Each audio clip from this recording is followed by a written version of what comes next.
Good morning, students.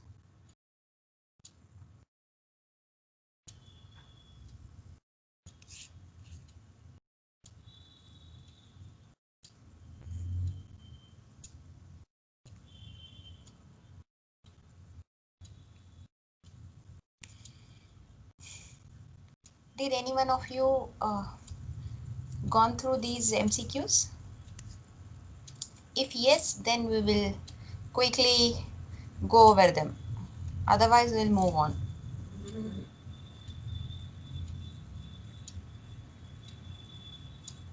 The next topic of discussion is chapter number 13, file system storage, file system and storage.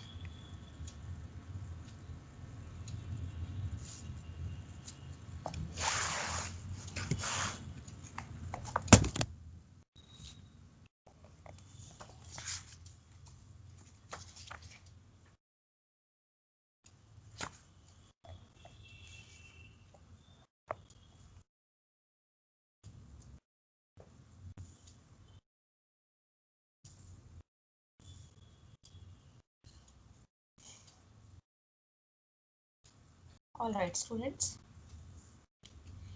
Today we would be delving deeper into how cloud system process and stores data. So far we looked at process intensive tasks and how um,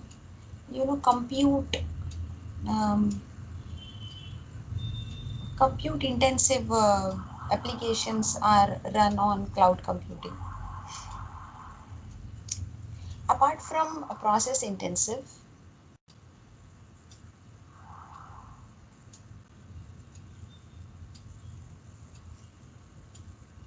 there is another class of computing in cloud which is data intensive. What do you mean by data intensive?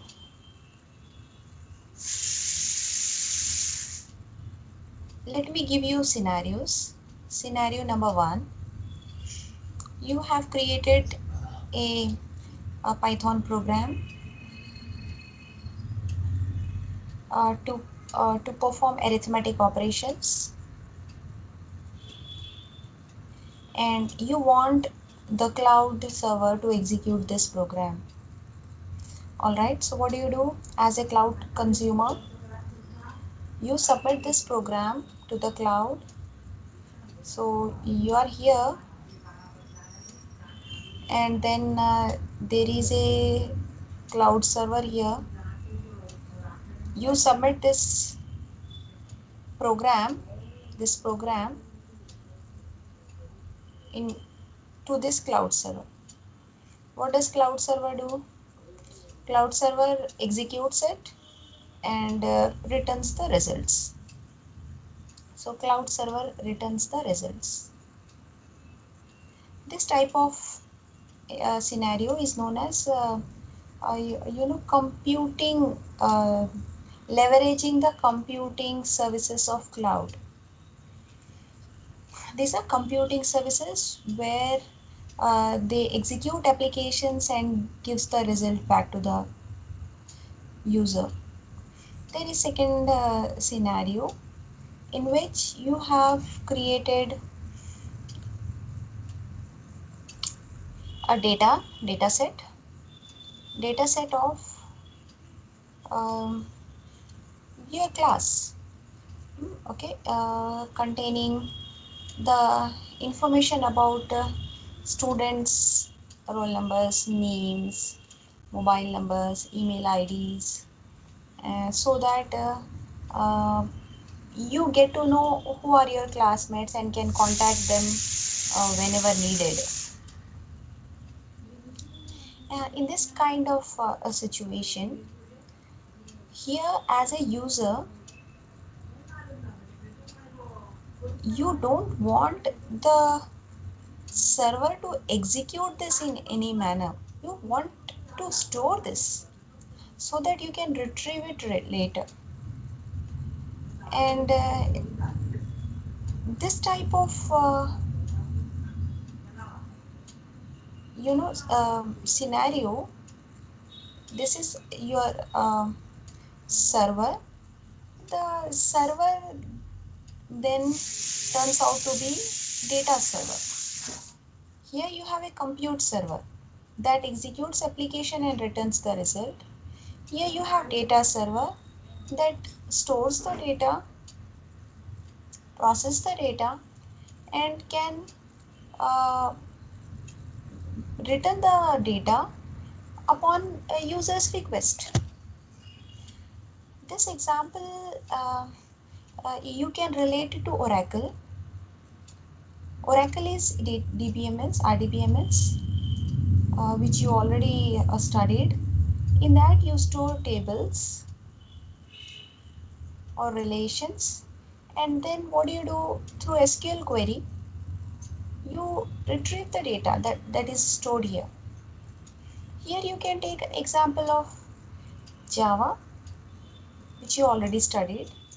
You write Java, a program .java, and you give it to JDK, you execute it, you compile it, and then you execute the class file, and then you get the results.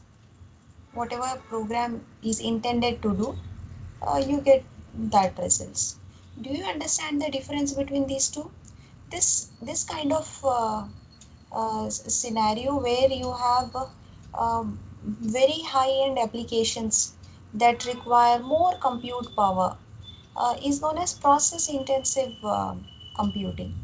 Here where you require huge and enormous amount of data to be stored and retrieved, then you call it as a data intensive.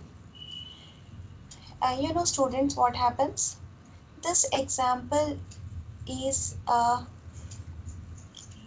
trivial example.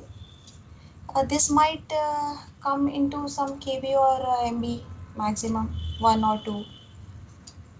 On the contrary, huge databases requires huge amount of data and storage capabilities. It's not just storing 1 MB or 10 MB or 100 MB of data. It's not like that. On the cloud, perhaps you might be storing 100 GB or more than that. In this chapter, we will look at a file system and storage capabilities of a cloud that facilitates this type of operations for the users. They can work on the data primarily.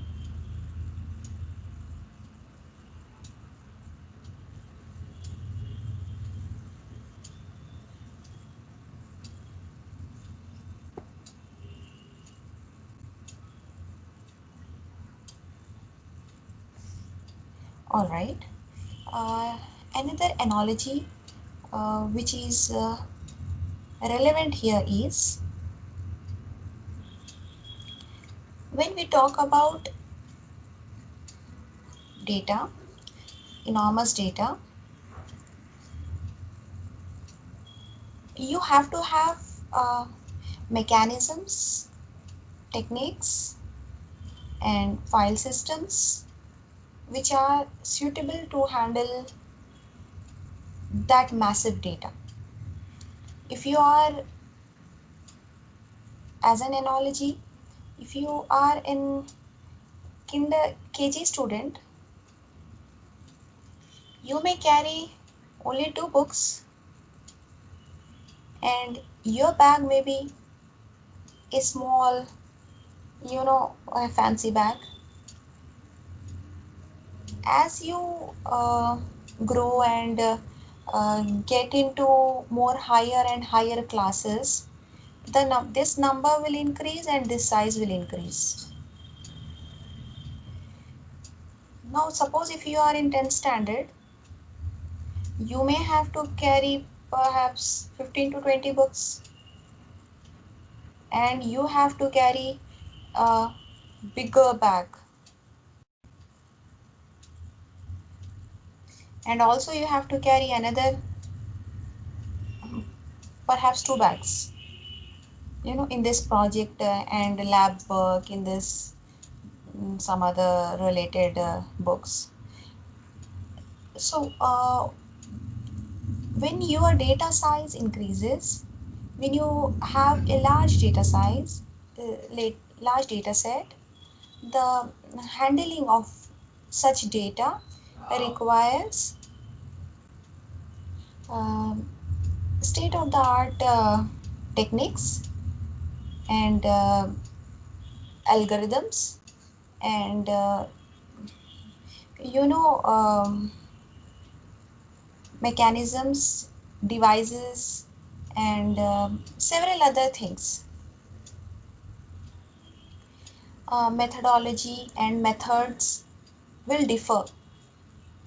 How you search for a book here and how you search for a book here differs. So same is the case when you have a small data. You perhaps use traditional database environment where you have a database system and you have a interface through SQL, you interact and you communicate, you create data, you retrieve data. This works absolutely fine for a small data, conventional methods. Now, when data size increases to large, then obviously just one database and just having the traditional language, are not adequate to handle large data. You have to have several databases. You have to have new languages, interfaces. Why do you need all this? Because it will incorporate the size of the data. Several other techniques and methods and methodologies and mechanisms have to be changed. It's not the same.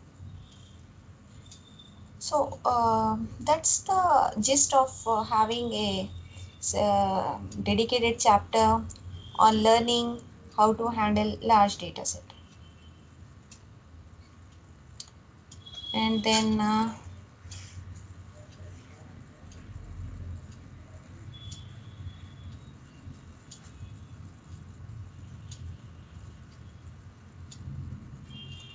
data modeling, partitioning, node assignment, accumulation are the critical parts of this computing. Which computing? Handling big data.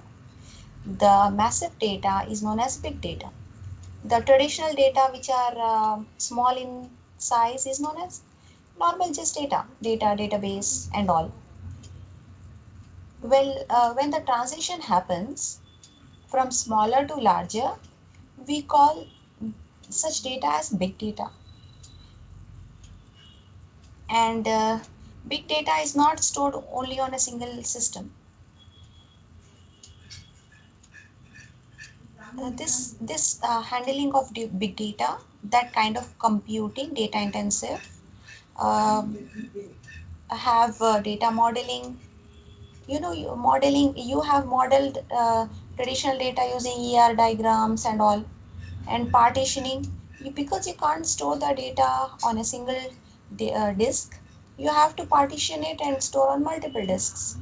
And node assignment, after you partition the data, which data should go to which node.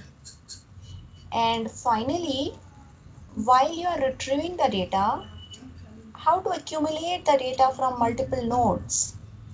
These are the techniques that you need to learn in order to handle the big data. And scalability and high performance. These are the two significant features with respect to large data set.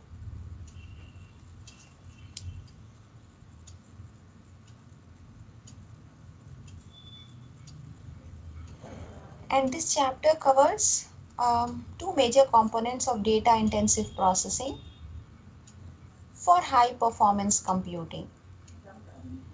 We will learn a programming model for efficient data processing, a newer model to process large data, and a supporting file system. You need to have a file system. You might have heard about FAT, NTFS, um, different file systems, Windows file system, Linux file system. You heard and studied in operating system that organizes and arranges the file on the disk. So that we will study, and how to split the data, and how to merge the data, how to process the data, how to handle the data through programming model we are going to discuss. When developing a technology, we need to consider the challenges that new technology has to address. These are the considerations that need to be looked upon while the new framework or a new cloud file system is developed. Multi-tenancy. If we recall, we know that cloud systems has multiple tenants, and they probably store their data in the cloud, and then the goal of a cloud file system is to keep their data isolated from one another and secure their data. Second consideration is scalability. Cloud file system must be able to scale well to incorporate several users, hundreds, thousands, even million users. Um, Third one is unlimited storage support. Big data is actually unlimited. How much data are we producing?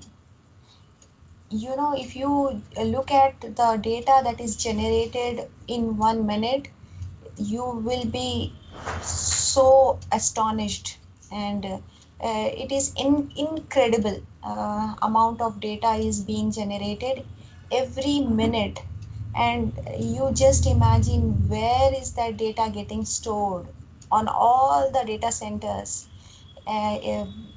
servers.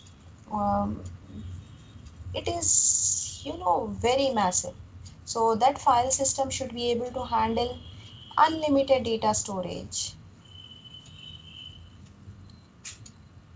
Efficiency. uh, this cloud file system should be able to handle the data efficiently, in an efficient manner, in a manner similar to how data was handled in a traditional local file system, which was extremely fast, and which was very easy to handle. So the performance is a critical parameter to be considered while designing cloud file system. Compatibility uh, is requisite uh, when two systems are interoperating. Uh, Consider this to be a traditional system and this to be the newer version of the system. If they both don't collaborate and don't have compatibility, uh, this system cannot invoke the operations of this one which may be in quite good number. Several of the operations have already been automated and implemented in this traditional system, and it would be efficient if this one is compatible. You know, both are compatible. At least compatibility is very much required. Backward compatibility in the sense that this new machine should be able to this new machine should be able to handle the old machine, should be able to call, invoke, and utilize and harness the operations developed in old one. So um, if you recall, you know, Python, if you consider the latest version 3.9, it may be backward compatible to 3.8, 7, 6, 5, 2, but it is not backward compatible to 2.7. Okay, 2.7 version and 3 version. There is no compatibility. If you write a program on 2.7, if you write on 2.7, it can't be executed on 3. So this backward compatibility is not supported. But here in cloud file system, it must support. Metered use. The whole idea of cloud is to have metering and billing. There should be an accountability of the usage of the resource such that um,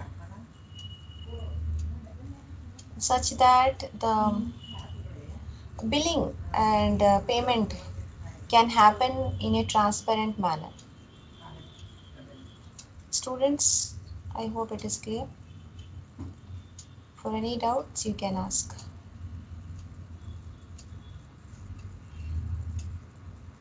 Let us look at the model for high performance processing of large data sets. High performance processing implies faster and quicker processing of big data. If you can learn a 2 lines answer in 5 minutes, and if you can learn 20 lines answer in 50 minutes, then what happens? Here there is a gap, lot of time gap. Okay, this is there because it takes time to learn a 20 lines answer.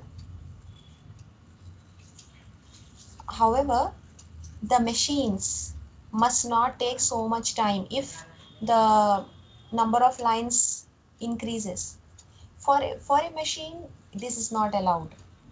Okay, for humans it may be allowed, but what happens is a user, when he is accessing a data set, if user has to wait for 1 second to access 1 MB of data, the same user is not willing to wait for 100 seconds to access 100 MB of data. The same user expects and wishes and desires to have 100 MB of data in 1 second only. As the technology is growing and developing and advancing, so are the expectations of users. Users are not willing to wait, not willing to give more time. So you need to, then what is the solution for this then?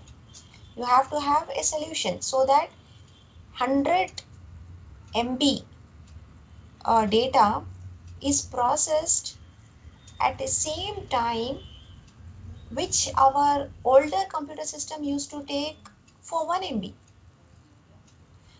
We need to come up with a new model. The model name is Mapreduce programming model. In a Mapreduce programming model, um, what happens is a massive amount of unstructured data is distributed across multiple nodes or systems or servers, and those servers process that massive amount of unstructured data in parallel. That is the idea of Mapreduce. Uh, it is a model or framework that supports developers to write applications that process massive amount of structured data in parallel across distributed processing environment. It was developed at Google in 2004, and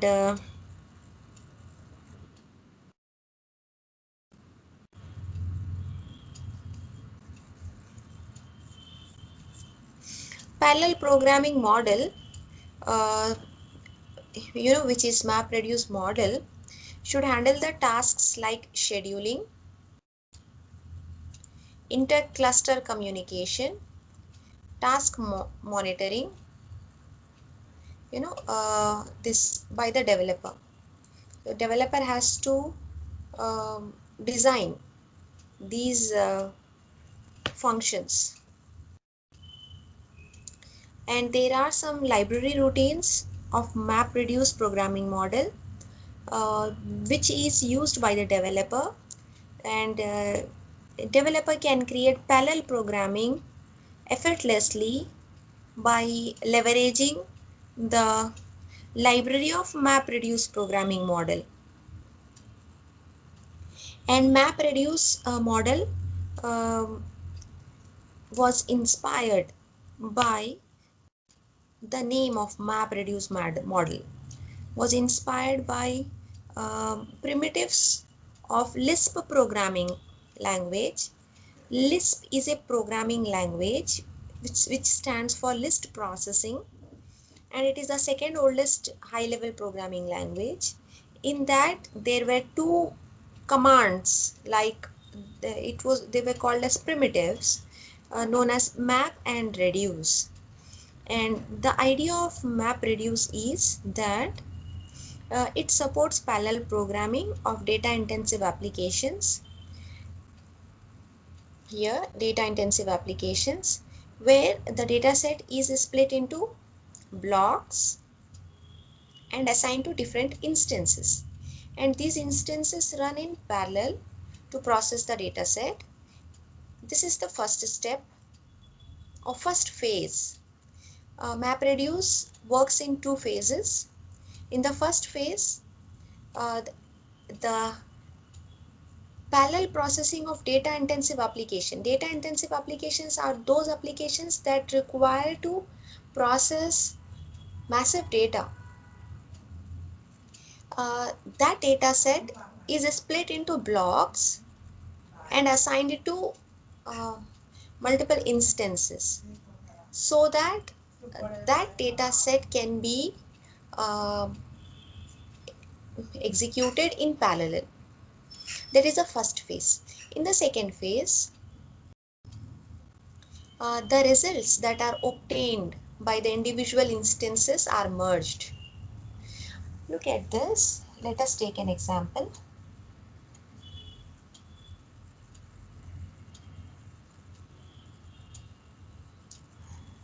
There is a data set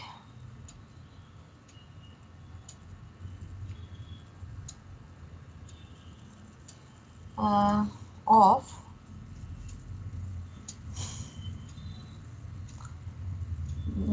say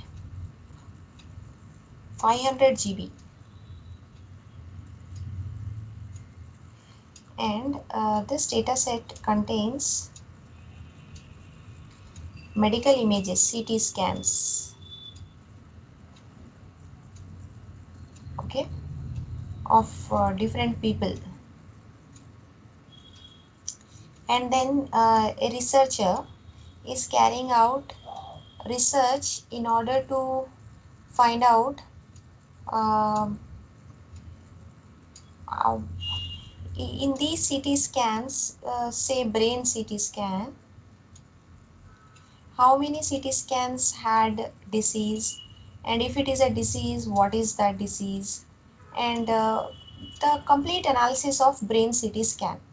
And CT scans um, are images that occupy a huge amount of data. So if you have um, you know uh, like if 500 CT scans, if suppose you have a 500 CT scans, and suppose these 500 CT scans occupy 500 GB of data, then what that researcher can do is that 500 GB of data can be split into 10 segments, each having 50 GB, and there are instances of servers. Each segment of the data set is given to one instance. In the first phase,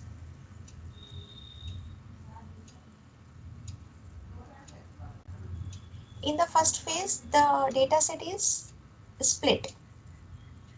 This 50, 50, 50, 50 GB means uh, the one data set which is having 500 GB of data has now been split into 10 parts, each part having 50 GB.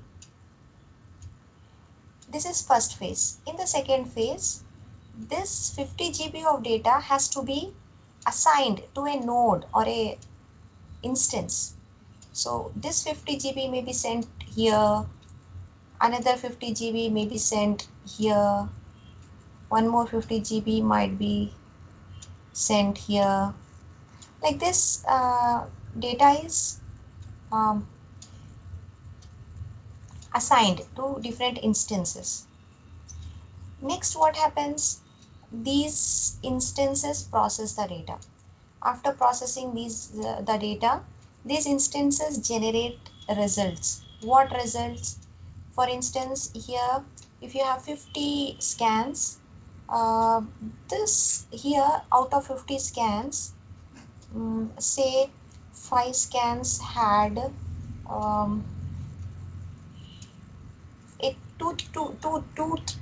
diseases, 2 or 3 diseases in each scan, means very critical scans.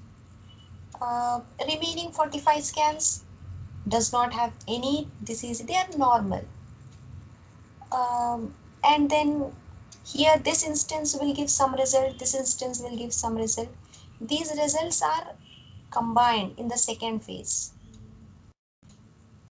After all the results are combined, uh, they are accumulated, and here we get the result for this data set. This is our data set, and here we get the results after merging all the uh, results generated by these instances. This is the whole idea of Mapreduce programming model. If you observe here, it's not just one system that is processing the data. It is the number of systems, n number of systems processing the data and giving the result. So it is a new programming model. Earlier, we used to have a simple data set. We used to give it to one machine, and machine will give the result. Here, the framework has been totally um, changed to support large data. Okay, next one. these two modules. There are two modules in this framework. Map divides data processing task, reduce merges the intermediate results. Oh, I have given that example. There is an example here which says that uh, the lowest temperature in each city has to be found out. So you have a city and you have a temperature. Then what this can be done? The entire data set, lowest temperature of each day of each city during that year has to be found out. So that data set is broken into multiple smaller sets and distributed among different nodes, and you get the results and you merge the results. Mapreduce was a basic model to support complementary features to it. There are other extensions. Mapreduce is a specification. Hadoop Mapreduce, Pig, and Hive are the implementations by Apache. Apache is an organization that has implemented Mapreduce model. That's a framework.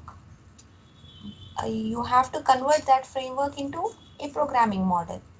And the example is Hadoop Mapreduce. Another extension is Mapreduce Merger, which is an extension which adds a third phase that facilitates efficient merging of the data. Spear is another open source programming framework that exhibits the similarities with Mapreduce to some extent. Cloud native file system, that is in this chapter we are going to cover two aspects of file storage and cloud. First one, programming model, which we studied, which is Mapreduce model, and the second Ma'am, topic. Yes, will it become overloaded, ma'am? If it we will not. merge it once.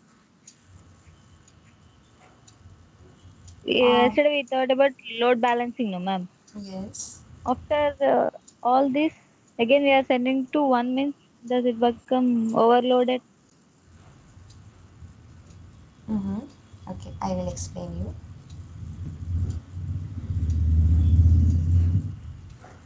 um, what happens is, here there is a storage. We have to have massive storage which can store up to 10 or 100 TB of data. In this 100 TB of data, we have 500 GB. Okay, and then this 500 GB is stored in this storage device. What happens is, this 500 GB of data has to be processed. When you have to process this 500 GB of data, one server, that is computation. Now I'm talking about, this is about storage. Next, about processing or computing. For that we require a high speed, high performance server that has probably 100 or 1000 processors in it. Okay, very high end system to process 500 GB. This very high end system will be very expensive. In order to have one very high end machine to process 500 GB data together at once, we are going for commodity machines. Commodity machines are inexpensive servers, and they are huge in number. You have several inexpensive commodity servers. So what you are doing from this storage, you are splitting this data set and submitting to, you are submitting this data set to multiple servers. These will process and then the result you store back again here. You collect from everywhere. There will be a component that submits the task to the server, takes the result and store here. So how and what will get overloaded in this scenario? Did you understand this? Can you tell me how and what gets overloaded? Manisha, Yes, ma'am. did you Yes, so understand this? we discussed about storage, no, ma'am. Yeah. In that So case, yeah, storage. we are storing at one large place, Yeah, so we have it's okay. very. Will now it will not overload. No, it will not, because storage is very large available. The problem is computing. In your mobile, you are getting 128 GB. So storage, there is actually no scarcity of storage. Storage is massive. Just storing is different and processing is different. So we are talking about both. You have storage which is abundant in number. In normal mobile phone can have 128 GB, plus you can extend it up to, I think, 1 TB also you are getting. It is so massive. It is enormous. But then at once processing is extremely difficult task. So for that we are doing this. Okay, next coming moving on to the programming model to do processing of uh, the massive data, large data or big data has been done. That is Mapreduce. Second one is file system. Now we will study file system. Cloud native file system. The the same file system which you used on your traditional machine with machines have how much RAM maximum? You get 8 GB RAM, 1 TB disk. This much is your laptop. But on a cloud, in one data center, how much space will be there? You just imagine it will be, unlimited. So much space will be there. So the same file system which you are using for your laptop cannot be used for cloud system. You have to have a cloud native file system. The first example of such file system is IBM Journal Parallel File System, Gpfs. This has been started as Tiger Shark file system. It was a research project at IBM, and then it was made available for um, IBM's AIX systems, like Linux and Unix based systems, in 1998. That was the first a general parallel file system. That was actually, at that time there was no cloud, but there the focus was having a parallel file system, so that you can have and like these massive storages, you have multiple. You can have 5 different storages of 100 TB each.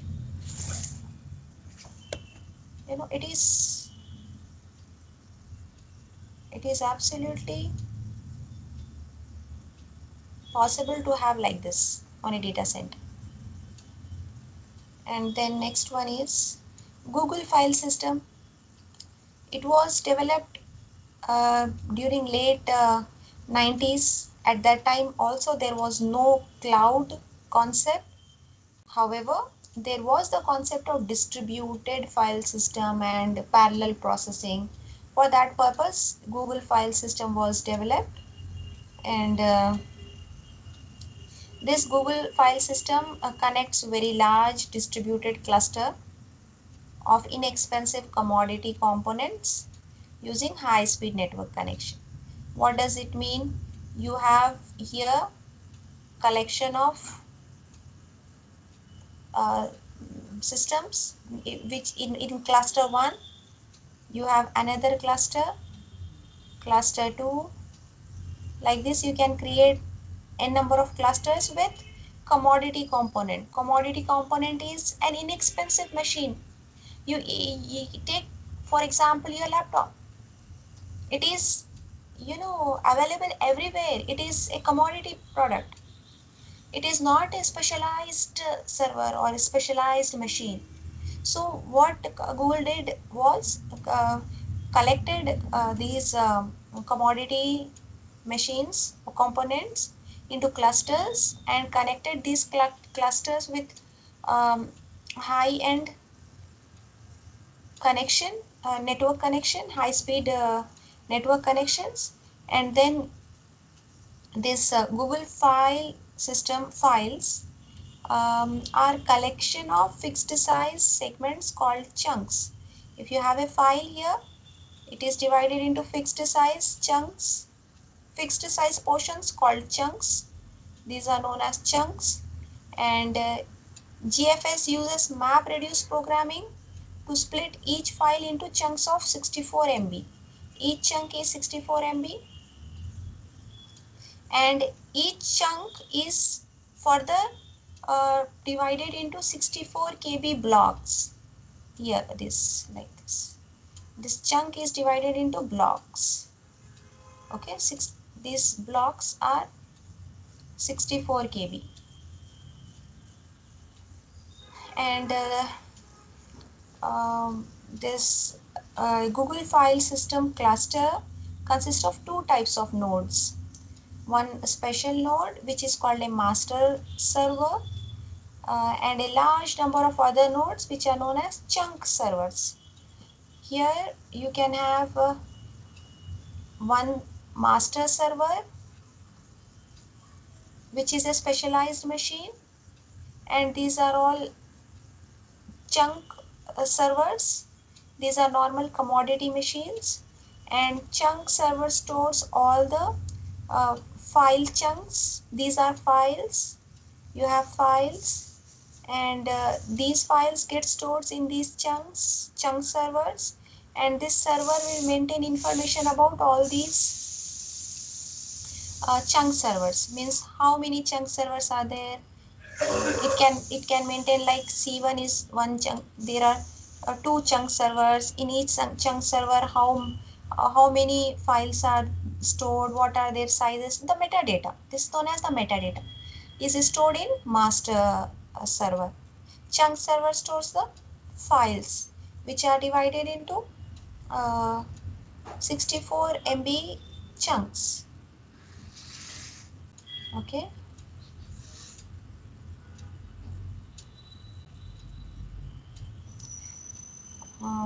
Look at this figure. This is a global file system. If you observe here, each chunk will have two copies. Chunk 1 of file 1, this is first copy. Then chunk 1 of file 1, this is second copy. This is known as replication. Why do you replicate? Replication is a very significant feature to support failure, and in other words, to make a system fault tolerant. To make a system fault tolerant, replication is essential. If there is no replication and if this fails, then you can't get it back. Whereas if you have another chunk of same copy of this chunk, then if this fails you can recover from here, if this fails you can get it from here. So for fault tolerant mesh systems, replication is very essential, and distribution is again a very important element because property, because one machine cannot process big data or large data sets, and one machine may not store.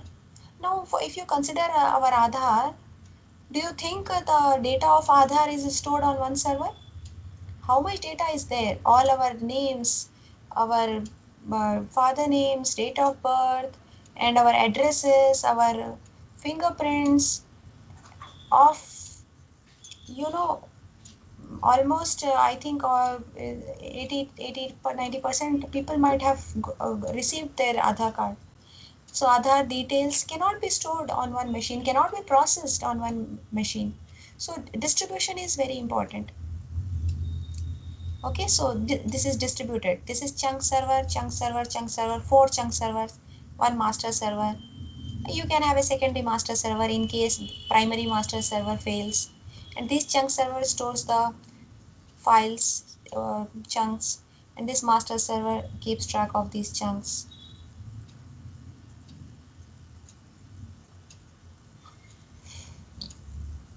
Hadoop file system, it is an open source implementation of Google's file system.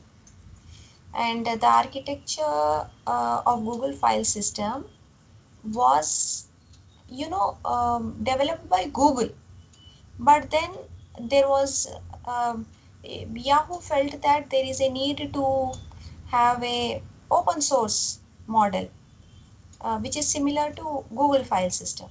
So they have the Apache Software Foundation developed Hadoop. Hadoop distributed file system is an open source implementation of Google file system architecture as developed by Apache Software Foundation. Apache Software Foundation has developed this based on this.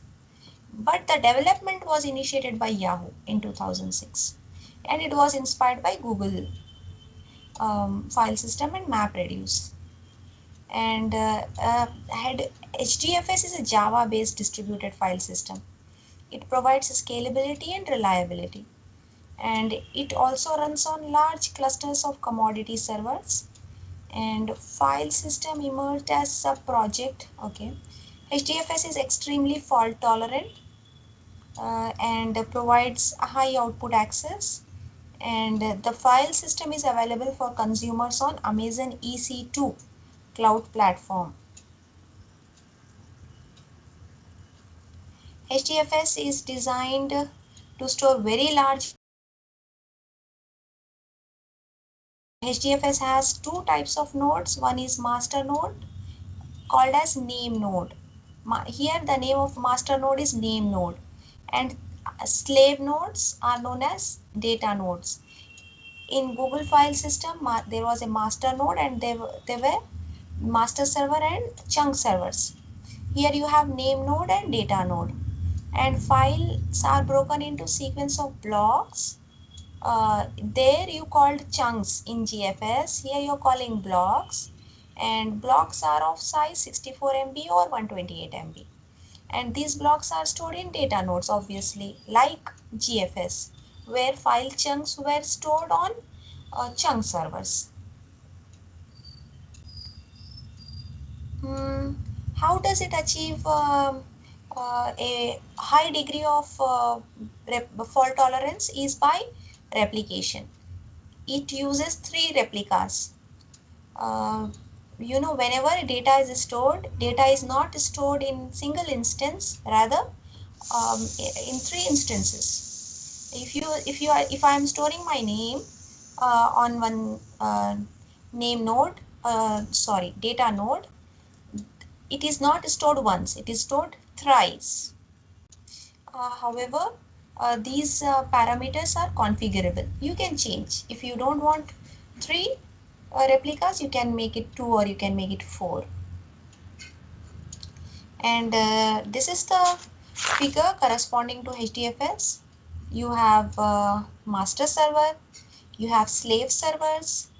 Master server has database engine, Mapreduce engine, and HDFS, that is the data node. And here we have job trackers, and here this name node components have the links or connections to every slave server data node. Look at here. And also job tracker, because master slave will split the job and give to slave servers or data nodes. This is name node. These are data nodes. So then it need to keep track of which job is um, assigned to which data node. This is our HDFS cluster. Another file system is Gluster file system, and it was an open source distributed file system. It was developed by Gluster Incorporation, and during 2011. There is another one, Cosmos file system, released in 2007. It is also an open source implementation of GFS, and it is developed in C++ programming language.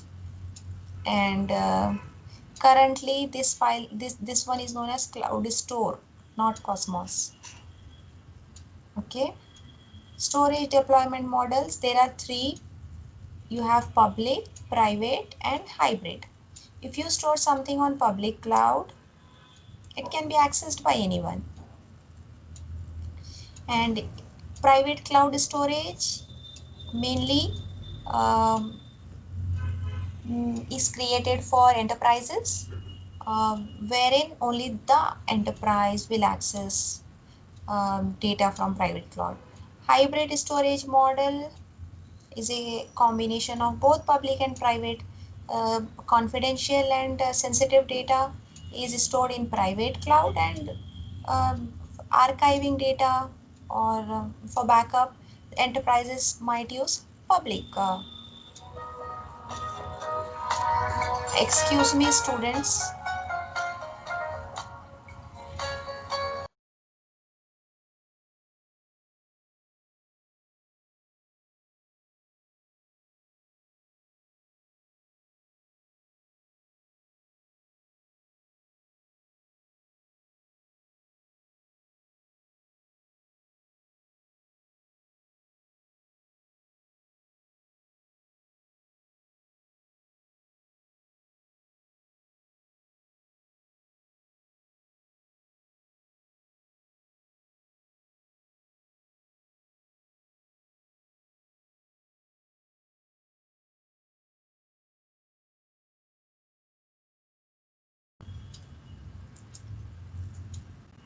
Okay, students, storage deployment models are 3: public, private, hybrid.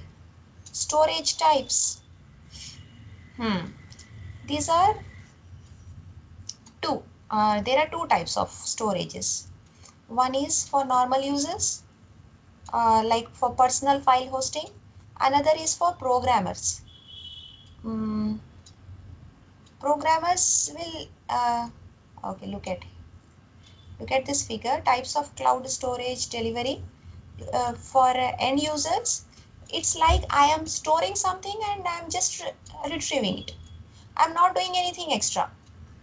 Uh, on the contrary, there are specialized storages for developers, system and application developers, who develop the data, who does some kind of processing, who may work directly on the disk.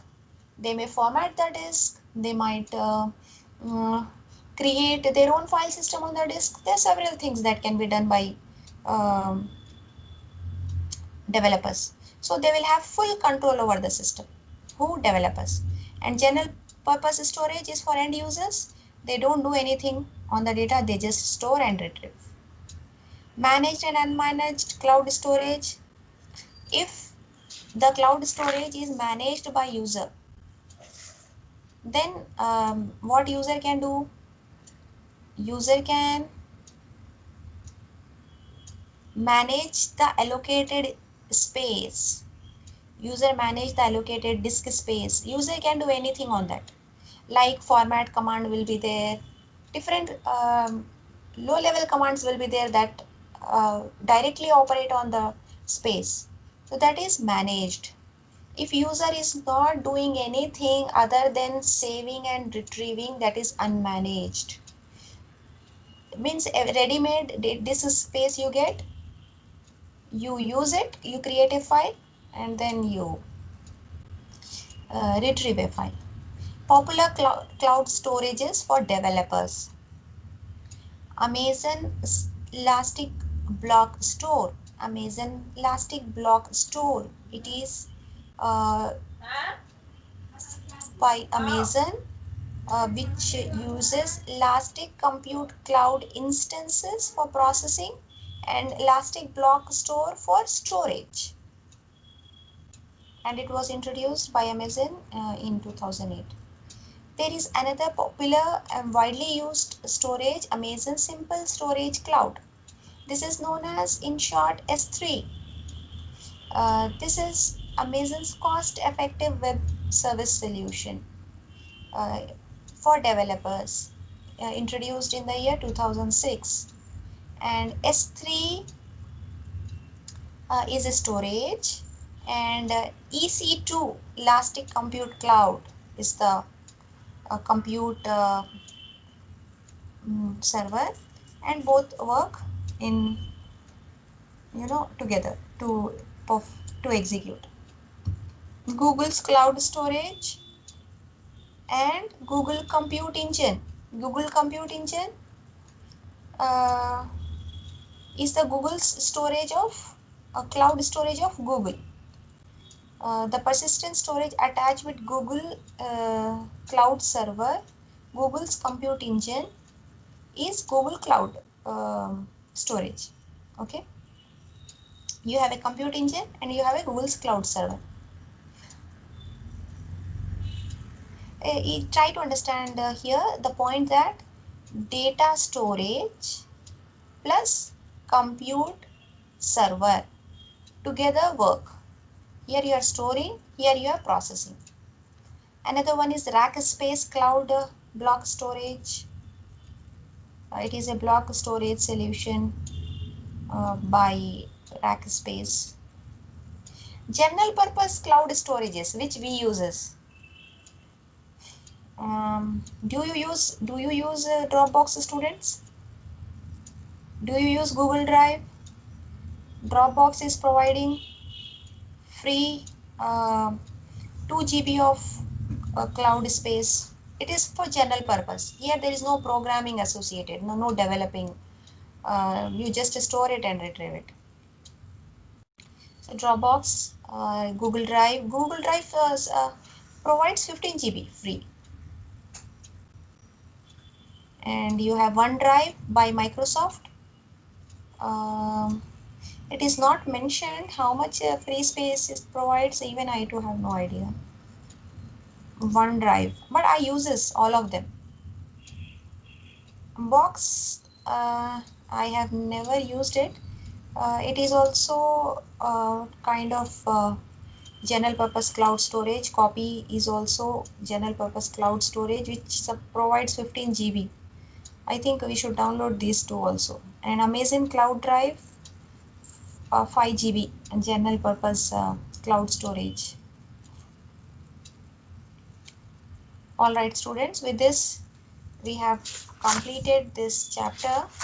Any doubts? Quickly again we will try. If you just give a glance or work on MCQs, then we can discuss during the class. If you don't work on it, it becomes difficult. Cloud storage is built upon Um, Cloud native file system. In comparison with traditional storage system, the major differences emerge while building cloud storage is supporting scalability, metering, and supporting all of these. Cloud storage support all. Unmanaged cloud storages are actually managed by provider, storage provider. We don't manage. Managed cloud storages are generally used by managers, big enterprises, application developers. Developers will, or I think all of these also can be the answer, but then no, application developer only. Cloud native storage file system are actually virtual in nature. Is this true? Yes. Mapreduce framework was built to efficiently process unstructured data in parallel in uh, cloud environment. In cloud environment, which of the following is an open source cloud file system? HDFS is open source. GFS is not. GFS is Google's. And this one, in unmanaged cloud storage, user can install application of his her choice. Unmanaged, no, they can't install specific application. No, it comes with pre-installed application. Unmanaged means it comes with pre-installed. We don't do anything. We just use it. For file hosting purpose, the type of cloud storage used is for file hosting purpose unmanaged, or managed also we can use file hosting. It's just normal hosting without any developing means it is unmanaged. But I think we can host a file in both A and B. Actually, there is some ambiguity. I have requested the author of this book. He said he would forward me the answers for these MCQs. There are cloud storage systems which are used to build cloud service and not offered to consumer as a service.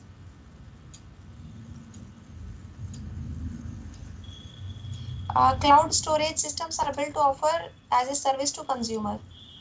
Mapreduce is a programming model. Google Drive is a general purpose cloud storage. Anything to discuss here, students? Do you see that uh, any answer should be changed or anything like that? Okay then. Bye bye. See you tomorrow.